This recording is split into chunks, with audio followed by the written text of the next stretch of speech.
नमस्कार, स्वागत है आप सभी को।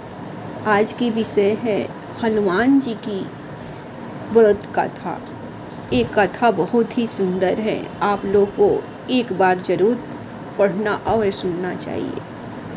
एक बार गंगा जी के पावन तट पर विराजमान श्री सीत जी महाराज से शौनकादि ऋषियों ने निवेदन किया, हमें किसी श्रेष्ठ व्रत का विधान बता दे।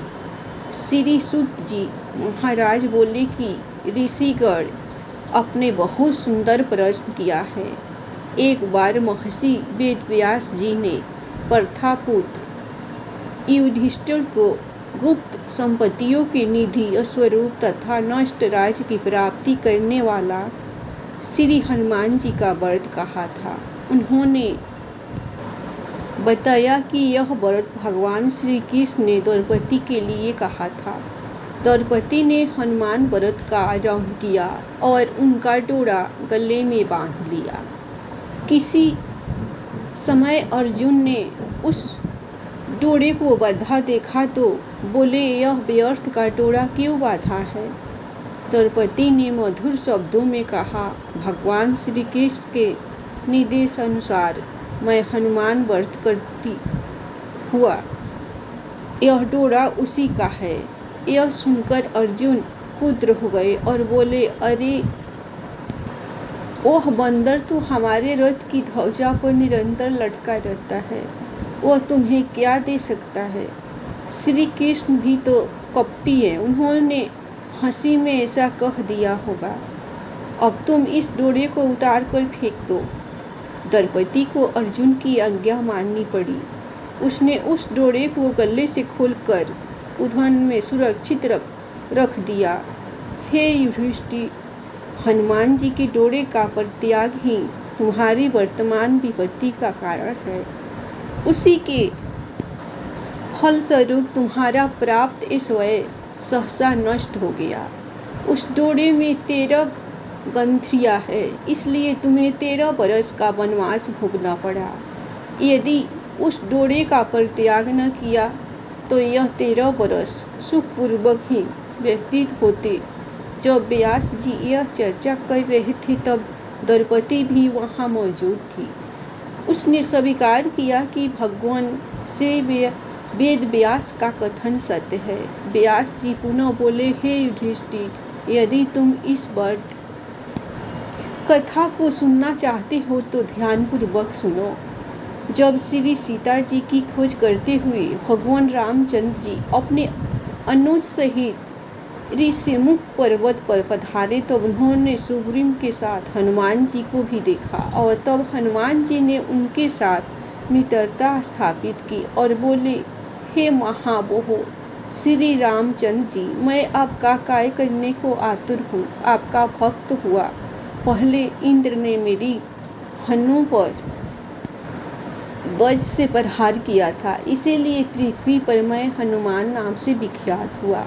उस समय मेरे पिता वायु क्रोध में यह कहरे हुए अदृश्य हो गए कि जिसने मेरे पुत्र को मारा है उसे नष्ट कर दूंगा। तदनंतर ब्रह्मा देवताओं ने प्रकट होकर कहा, हे अंजनी पुत्र, तुम्हारे लिए इस वज्र का प्रहार व्यर्थ है और तुम अमित पराक्रमी होकर अपने वज्र के नायक होकर राम काय को करो। तुम्हारे इस व्रत के करने वाले की सभी कामनाएं पूर्ण होगी। इस व्रत का अनुष्ठान पहले श्री रामचंद्र जी ने भी किया था। यह कहकर देवगढ़ चले गए। अब हे नाथ, हे रामचंद्र जी, आप इस व्रत को अवश्य कीजिए। हनुमान जी की बात का समर्थन आकाशवाणी ने भी किया। तब श्री राम ने हनुमान जी के व्रत का विधान पूछा। तब हनुमान जी बोले, जब मार्गशीर्ष मास के शुक्ल पक्ष में 13 घंटी त्रयोदशी व अभिजीत नक्षत्र को तब पीले डोरे में 13 गत लगाकर उसे कलश में रखे और फिर ओम नमो भगवते वायुनंदनाय मंत्र से मेरा आह्वान तथा पीले चंदन, पीले पुष्प और अर्चनोचित सामग्री से मेरा पूजन करे। पूजन में ओंकार मंत्र द्वारा षोडशोपचार करने चाहिए। गेहूं के आटे की 13 मालपुआ तांबुल और दक्षिणा ब्राह्मण को दी तथा भोजन भी कराए। यह व्रत 13 वर्ष पूर्ण होने तक नियम पूर्वक करे तथा 13 वर्ष बाद विधिवत उद्यापन करे। इस प्रकार हनुमान जी ने कहा। यह व्रत लक्ष्मण जी, विभीषण, सुग्रीव और श्री रामचंद्र जी भी किया था।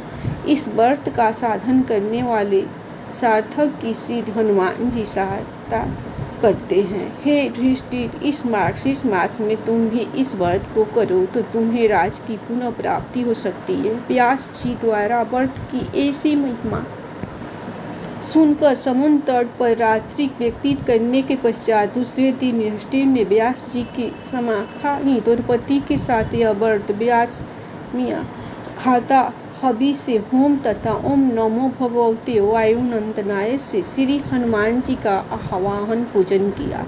इसके फलस्वरूप युधिष्ठिर को उसी वर्ष राज की पुनः प्राप्ति हो गई।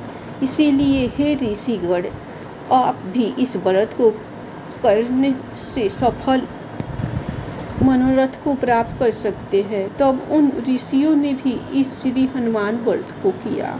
इस हनुमान व्रत संबंधी कल्प का पद करने, सुनने तथा सुनाने से सभी मनोरथ पूर्ण होते हैं। धन्यवाद। आप लोगों को हनुमान जी की व्रत कथा पसंद आई होगी तो आप लोग श्री राम तथा हनुमान जी के नाम पर लाइक सब्सक्राइब जरूर कीजिए।